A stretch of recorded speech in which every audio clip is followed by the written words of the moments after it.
राधे राधे। जय श्री कृष्णा। जय श्री गुरुदेव भगवान। तो भक्तों, अब हम कार्तिक महात्म्य के अध्याय 31वें को श्रवण करते हैं।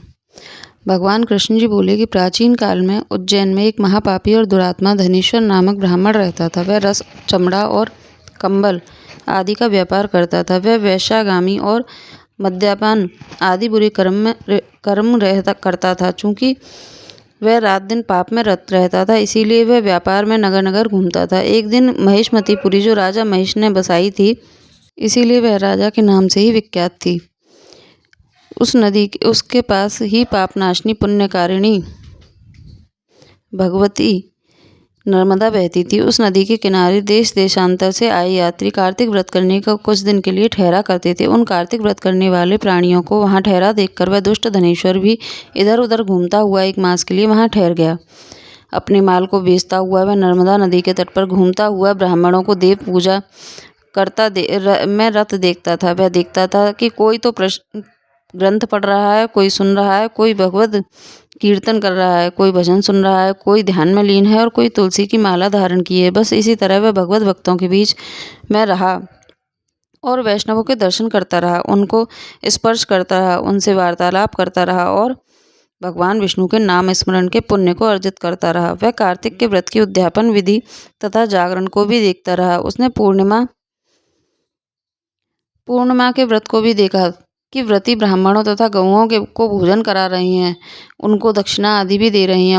उसने नित्य प्रति भगवान शंकर की एक प्रसन्नता के लिए होती दीपमाला भी देखी। त्रिपुर नामक राक्षसों के 3 पुर को शंकर जी ने इसी तिथियों को जलाया था, इसीलिए शिव जी के भक्त इस तिथि को दीप उत्सव मनाते हैं। जो मनुष्य मुझ में और शंकर जी में अंतर मानता है, उसकी सारी क्रियाएं निष्फल हो जाती हैं। धनेश्वर वहाँ की पूजा विधि देखता हुआ इधर उधर घूम रहा था कि उसे काले सर्प ने काट लिया और वह भूमि पर गिर पड़ा। उसकी यह दशा देखकर वहाँ के दयालु भक्तों ने उसे चारों ओर से घेर लिया और उसके मुंह पर तुलसी दल मिश्रित जल के छींटे देने लगे। और जब उसके प्राण निकले तो यम के दूत उसे बांधकर कोड़ों से मारते हुए यमपुरी को ले गए। उसे देख चित्रगुप्त ने यम से कहा कि इसने बाल्यकाल से लेकर आज तक बुरे काम ही किए हैं, इसके जीवन में पुण्य का लेश मात्र भी नहीं है। यदि मैं पूरा 1 वर्ष आपको सुनाता रहूं तो भी इसके पापों की सूची समाप्त नहीं होगी। यह महापापी है, अतः इसको 1 कल्प तक घोर नरक में डालना चाहिए। चित्रगुप्त की बात सुनकर यमराज ने बड़े क्रोध में आकर उसे अपना कालनेमी के समान भयंकर रूप दिखाते हुए अपने अनुचरों को आज्ञा देकर कहा कि हे प्रेत सेनापतियों, इस दुष्ट को मुद्गलों से मारते हुए कुंभीपाक नरक में डाल दो। सेनापति ने मुद्गलों से उसका सिर फोड़ते हुए कुंभीपाक नरक में ले जाकर खौलते हुए तेल के कड़ाव में डाल दिया। प्रेत सेनापतियों ने ज्यों ही तेल के कड़ाव में फेंका तो लपलपाती हुई आग अपने आप ठंडी हो गई और जैसे कि प्रहलाद को अग्नि में डालने से वह ठंडी हो गई थी। यह विचित्र घटना देख के प्रेत सेनापतियों ने यमराज के पास जाकर सब हाल कहा। यमराज भी आश्चर्यचकित होकर धनेश्वर को अपने पास बुलाकर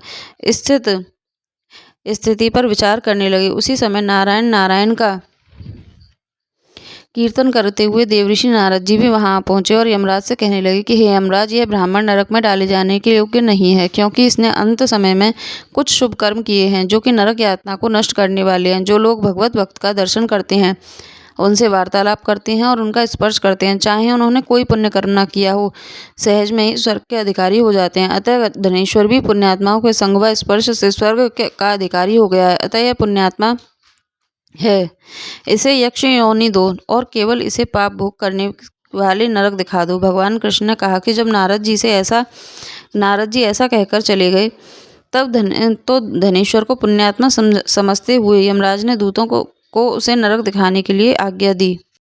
अध्याय 31वां संपूर्ण। जय श्री कृष्ण। जय श्री राधे।